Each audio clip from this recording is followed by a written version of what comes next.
The stained glass windows of the chapel cast fractured rainbows across the polished aisle, a stark contrast to the cold dread pooling in my stomach. My wedding day, a day I had envisioned for years as the joyous culmination of a beautiful love story, had dissolved into a chaotic tableau of betrayal. My own sister, the maid of honor, had orchestrated it. In front of all our assembled guests, she had unveiled a deeply personal, fabricated narrative designed to shatter my reputation and, more importantly, my fiancé's trust. The words, though false, landed like venomous darts, each one finding its mark, leaving me exposed, humiliated, and utterly alone. My fiancé, his face a mask of shock and disgust, had vanished before the reception even began. The laughter from the guests turned into whispers, then pity, then a deafening silence that echoed my own internal devastation. With my gown still clinging to me, a cruel reminder of the joy that had been stolen, I fled. Not to my parents' home, where the shame would be amplified, but to the only other sanctuary I could conceive, my Aunt Carol's village. It was a place I hadn't visited since childhood, a quiet, forgotten corner of the countryside where time seemed to move at a glacial pace. Aunt Carol, a woman I remembered as practical, sharp, and possessing a certain stoic detachment, lived a solitary life. My arrival was met not with a warm embrace, but with a curt assessment of my disheveled state. She offered no words of comfort, no reassurances. Instead, her gaze swept over me, then past me, and finally settled on the weathered, old building just beyond her property line, her disused bakery. With a wave of her hand, a silent directive, she indicated the bakery. It was to be my lodging. The building itself was a relic. Its once proud facade was now peeling, the large arched windows opaque with dust and grime. Inside, the air was thick with the ghost of forgotten aromas, stale yeast, phantom sugar, the faint, metallic tang of aged ovens. Dust motes danced in the weak shafts of sunlight that pierced the gloom, illuminating an array of antique baking equipment covered in cobwebs. It was a place of decay, a testament to a life once lived, now abandoned. For a moment, despair threatened to consume me.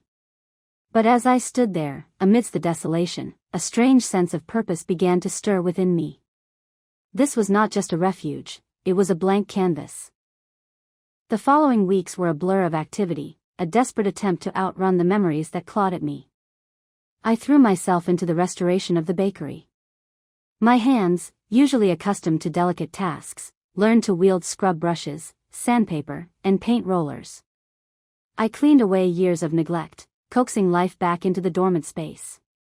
I cleared out the old machinery, the remnants of my aunt's baking past, revealing the sturdy bones of the building.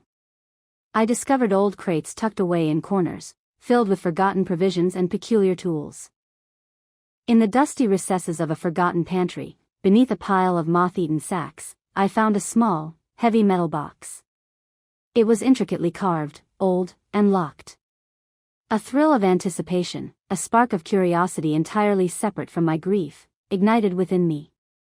After days of searching, I found a tiny, ornate key hidden within the worn leather of an old baking ledger. The lock yielded with a soft click.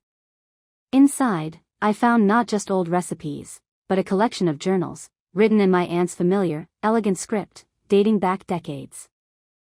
As I began to read, a profound sense of disorientation washed over me.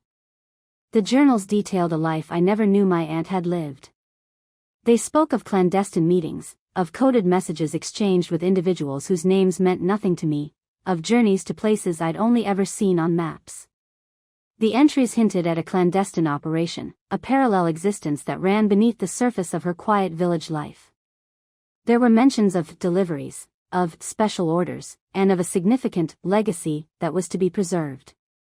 The recipes themselves were interspersed with cryptic notes, symbols, and diagrams that hinted at something far more complex than mere baking. 6 months passed. My transformation of the bakery was nearing completion. It was no longer a derelict building, but a warm, inviting space, a testament to my resilience. I had uncovered the bakery's hidden potential, not just as a home, but as a potential business, a place where my newfound skills could flourish. The dusty ovens were gleaming, the old counters polished, and the air, while still holding echoes of the past, now also carried the fresh scent of paint and my own carefully chosen lavender oil. Then, Aunt Carol arrived.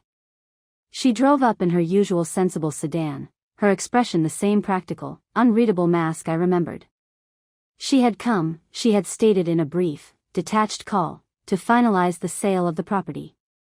She approached the bakery, her eyes scanning the building, taking in the visible changes. She stepped inside, her gaze sweeping across the revitalized space. She saw the gleam of the restored ovens, the fresh paint, the careful arrangement of antique baking tools that I had kept as decorative pieces. And then, her eyes fell upon the metal box, now open on a small table, its contents, the journals and the cryptic notes, laid out beside it.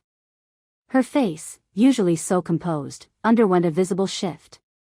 Her color drained, her eyes widened, and her entire body seemed to freeze, as if she had encountered a ghost. She didn't move, didn't speak, her gaze fixed on the evidence of my discoveries, a silent testament to a truth she had clearly kept buried for decades. The unspoken question hung heavy in the air: what had I unearthed? What did you think of my journey? I'm so curious to hear your thoughts on what I found in the bakery and how my aunt reacted. Drop all your theories and opinions in the comments below. If you enjoyed this story and want to uncover more secrets with me, please smash that like button and subscribe to the channel. I'll see you all tomorrow with another chilling tale.